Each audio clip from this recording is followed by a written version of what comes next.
साल था 1919। यह वह समय था जब भारत ब्रिटिश साम्राज्य के अधीन था और देश की जनता स्वतंत्रता की चाह में संघर्ष कर रही थी। ब्रिटिश राज के नीचे दबी हुई इंडिया अपने अधिकारों और स्वतंत्रता के लिए तरस रही थी। हर गली, हर चौराहे पर आजादी की गूंज सुनाई देती थी। आजादी के लिए तरस रही थी। भारतीय स्वतंत्रता संग्राम अपने चरम पर था और हर व्यक्ति इस आंदोलन का हिस्सा बनना चाहता था। अप्रैल की 13 तारीख, एक ऐसा दिन जो खून और गम में डूबा हुआ है, इतिहास के पन्नों में हमेशा के लिए दर्ज हो गया। अमृतसर के जलियांवाला बाग में एक भयानक घटना घटी। यह घटना भारतीय स्वतंत्रता संग्राम के इतिहास में एक काला अध्याय बन गई। निहत्थे मर्द, औरतें और बच्चे इकट्ठा हुए। वे सभी एक शांतिपूर्ण सभा के लिए वहां आए थे, लेकिन उन्हें नहीं पता था कि उनकी किस्मत में क्या लिखा है। उनकी आवाजें शांतिपूर्ण विरोध में उठ रही थीं। वे अपने अधिकारों और स्वतंत्रता की मांग कर रहे थे, लेकिन उनकी आवाजें जल्द ही खामोश हो गईं। लेकिन उम्मीद से भरी हवा जल्द ही गोलियों की बहरी आवाज से भर गई। ब्रिटिश सैनिकों ने निर्दोष लोगों पर गोलियां बरसानी शुरू कर दी। जनरल डायर, एक ऐसा नाम जो क्रूरता का प्रतीक है, उसने अपने सिपाहियों को निरपराध भीड़ पर गोलियां चलाने का आदेश दिया था। यह आदेश निर्दयता और अमानवीयता की चरम सीमा थी। उसने अपने सिपाहियों को निरपराध भीड़ पर गोलियां चलाने का आदेश दिया था। गोलियों की बौछार ने सैकड़ों निर्दोष लोगों की जान ली। सैकड़ों लोग मरे हुए या मरते हुए पड़े थे। उनकी लाशें जलियांवाला बाग की जमीन पर बिखरी हुई थीं। यह दृश्य दिल दहला देने वाला था। दया की उनकी गुहार ब्रिटिश राइफल्स की ठंडी स्टील से खामोश हो गई थी। किसी ने उनकी पुकार नहीं सुनी और वे निर्दयता का शिकार हो गए। जलियांवाला बाग में हुए नरसंहार ने पूरे इंडिया और दुनिया को हिलाकर रख दिया। इस घटना ने हर किसी के दिल को झकझोर कर रख दिया। यह औपनिवेशिक हिंसा का एक राक्षसी कृत्य था, जिसने ब्रिटिश साम्राज्य की क्रूरता को उजागर कर दिया। यह घटना भारतीय स्वतंत्रता संग्राम के लिए एक महत्वपूर्ण मोड़ साबित हुई। आजादी के सपने के लिए भारतीयों ने जो कीमत चुकाई, उसकी एक कठोर याद। इस घटना ने भारतीय स्वतंत्रता संग्राम को और भी मजबूत बना दिया। फिर भी त्रासदी की राख से एक ही रोग था।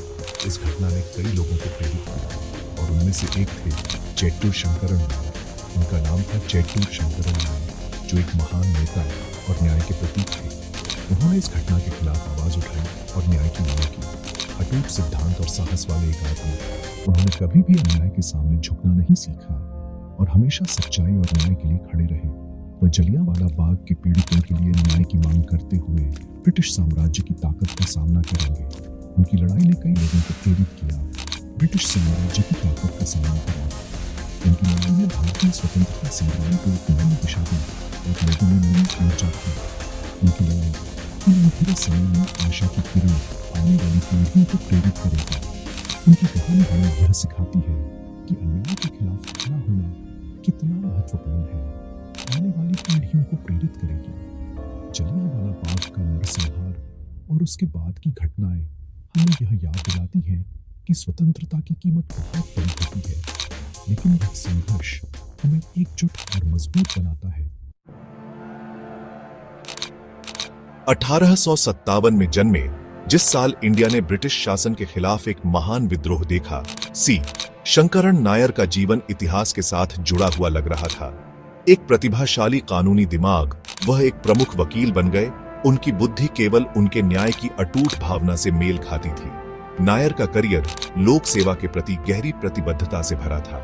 उन्होंने मद्रास उच्च न्यायालय में एक जज के रूप में कार्य किया, जहां उनके फैसले उनकी निष्पक्षता और विद्वता के लिए जाने जाते थे। नायर का न्यायिक करियर केवल उनके कानूनी कौशल तक सीमित नहीं था, बल्कि उनके सामाजिक न्याय के प्रति समर्पण को भी दर्शाता था। बाद में वह वायसराय की कार्यकारी परिषद के सदस्य के सम्मानित पद पर आसीन हुए, जो ब्रिटिश इंडिया में एक भारतीय के लिए सर्वोच्च पद था। इस पद पर रहते हुए उन्होंने भारतीयों के अधिकारों और हितों की रक्षा के लिए कई महत्वपूर्ण निर्णय लिए। लेकिन नायर केवल उच्च पद पर रहने से संतुष्ट नहीं थे।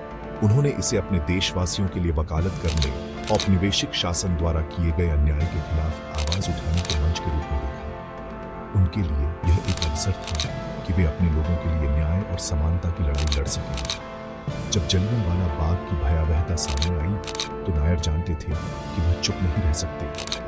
उनके विवेक, उनके पूरे अस्तित्व में कार्रवाई की मांग की।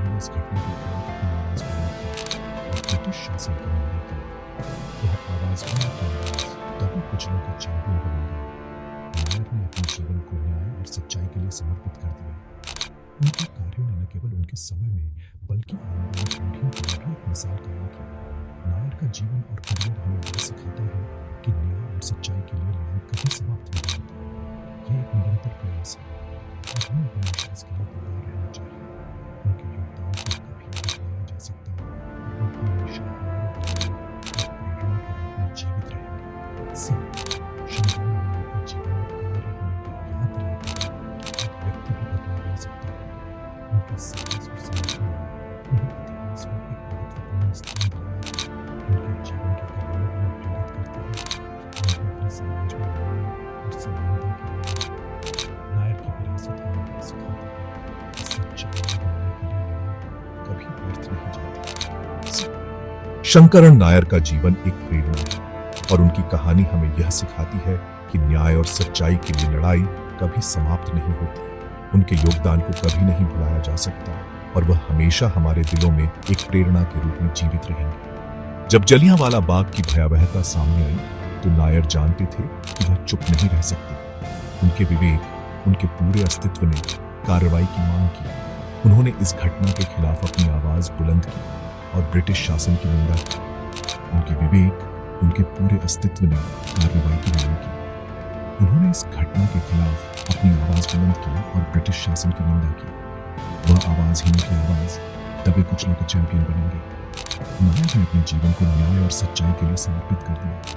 उनके कार्यों ने न केवल उनके समय में बल्कि आने वाली पीढ़ियों के लिए भी एक मिसाल कायम की। जलियांवाला बाग नरसंहार पर ब्रिटिश प्रतिक्रिया इनकार और औचित्य का मिश्रण थी। ब्रिटिश अधिकारियों ने इस भयानक घटना को एक आवश्यक कदम के रूप में प्रस्तुत करने की कोशिश की, यह दावा करते हुए कि यह विद्रोह को दबाने के लिए आवश्यक था। लेकिन इस क्रूरता ने भारतीय जनता के दिलों में गहरा घाव छोड़ दिया और उनके लिए यह स्पष्ट हो गया कि ब्रिटिश शासन का असली चेहरा क्या था। अपराधियों को सजा देने के बजाय उन्होंने अपराध को छिपाने की कोशिश की। ब्रिटिश अधिकारियों ने अपने ही लोगों को बचाने के लिए हर संभव प्रयास किया और इस प्रक्रिया में न्याय का गला घोंट दिया। यह स्पष्ट था कि उनके लिए भारतीय जीवन की कोई कीमत नहीं थी। एक बेहद पक्षपाती आयोग, जिसे बाद में हंटर कमीशन के रूप में जाना गया, की स्थापना की गई। इसका उद्देश्य न्याय देना नहीं, बल्कि दोषियों को बचाना था। इस आयोग ने ब्रिटिश अधिकारियों के कृत्यों को सही ठहराने की कोशिश की और इसने भारतीय जनता के गुस्से को और भड़का दिया। शंकरन नायर, जिनका दिल अपने लोगों के दर्द से भारी था, इस धोखे के मूक दर्शक बनने से इनकार कर दिया। उन्होंने महसूस किया कि अब समय आ गया है कि कोई इस अन्याय के खिलाफ आवाज उठाए।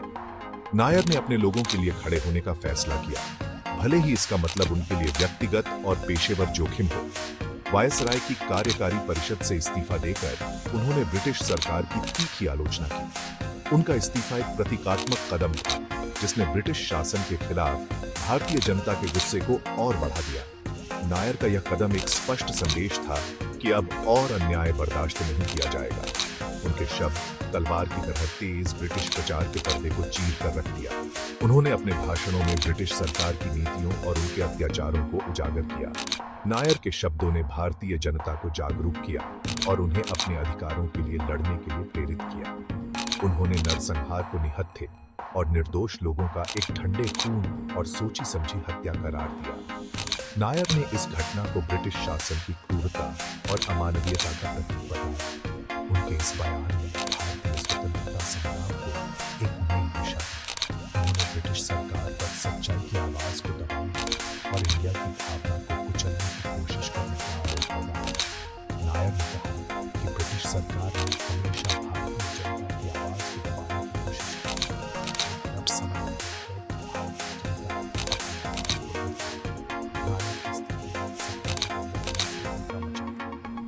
ब्रिटिश अधिकारियों को यह समझ में आ गया कि अब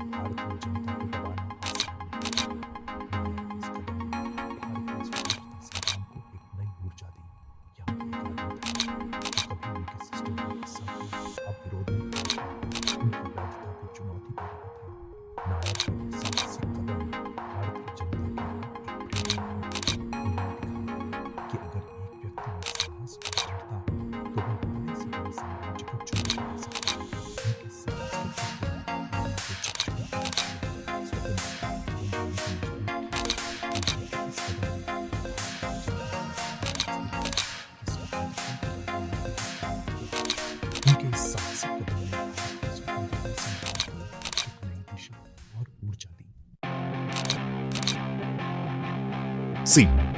शंकरण नायर की लड़ाई केवल एक कानूनी लड़ाई नहीं थी, यह इंडिया की आत्मा के लिए एक लड़ाई थी। वह समझते थे कि न्याय के लिए संघर्ष आजादी के संघर्ष से जुड़ा हुआ है। उनकी आवाज पूरे देश में गूंजती रही, जिससे प्रतिरोध की भावना जागृत हुई। जीवन के सभी क्षेत्रों के भारतीय उनके पीछे आ गए। छात्रों ने ब्रिटिश संस्थानों का बहिष्कार किया, मजदूर हड़ताल पर चले गए। महात्मा गांधी के नेतृत्व में भारतीय राष्ट्रीय कांग्रेस ने नायर के अटूट रुख में नए उद्देश्य को पाया। उनकी लड़ाई राष्ट्रीय एकता का प्रतीक बन गई थी। उपनिवेशवाद की बेड़ियों से मुक्त होने के लिए दृढ़ संकल्पित राष्ट्र के लिए एक रैली का आह्वान। नायर की कानूनी लड़ाई लंबी और कठिन थी। उन्हें शक्तिशाली विरोधियों का सामना करना पड़ा, जो उन्हें चुप कराने पर तुले हुए थे, लेकिन वह निडर रहे। उनकी भावना अटूट रही।